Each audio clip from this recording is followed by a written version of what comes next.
প্রতিটি শ্রমিক যেন তার হারানো কাজ ফিরে পায় এবং নিয়মিত ন্যায্য মজুরি পায়, এ লক্ষ্যেই সরকার কাজ করছে। যশোরে মহান মে দিবস ও জাতীয় পেশাগত স্বাস্থ্য ও সেফটি দিবসের আলোচনা সভায় এমনটাই জানিয়েছেন বিদ্যুৎ, জ্বালানি ও খনিজ সম্পদ প্রতিমন্ত্রী অনিন্দ্য ইসলাম অমিত।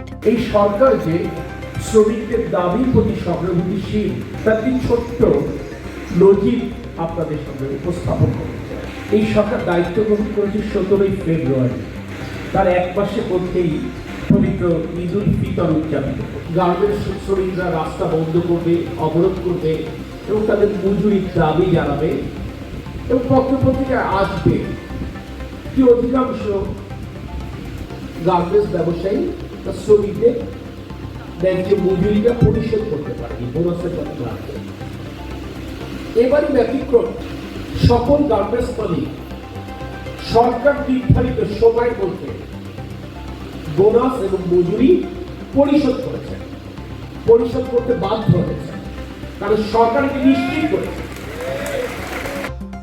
যথাযোগ্য মর্যাদায় দিবসটি পালন উপলক্ষে শুক্রবার সকালে জেলা প্রশাসনের আয়োজনে অনুষ্ঠিত হয় এক আলোচনা সভা।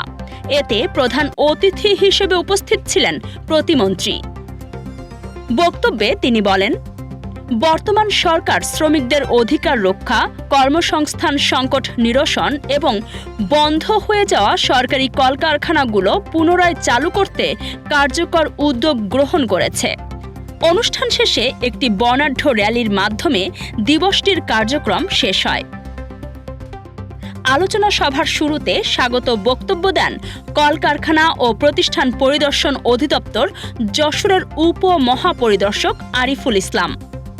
এ সময় আরও বক্তব্য রাখেন জেলা পুলিশ সুপার রফিকুল ইসলাম, জেলা বিএনপির আহ্বায়ক অ্যাডভোকেট সৈয়দ সাবেরুল হক সাবু এবং জেলা পরিষদের প্রশাসক দেলোয়ার হোসেন খোকন সহ স্থানীয় নেতৃবৃন্দ। বক্তারা কর্মক্ষেত্রে শ্রমিকদের স্বাস্থ্য সুরক্ষা নিশ্চিত করা এবং উৎপাদনশীলতা বাড়াতে মালিক শ্রমিক ঐক্যের উপর জোর দেন। কাজী সাইমা, রাতদিন নিউজ।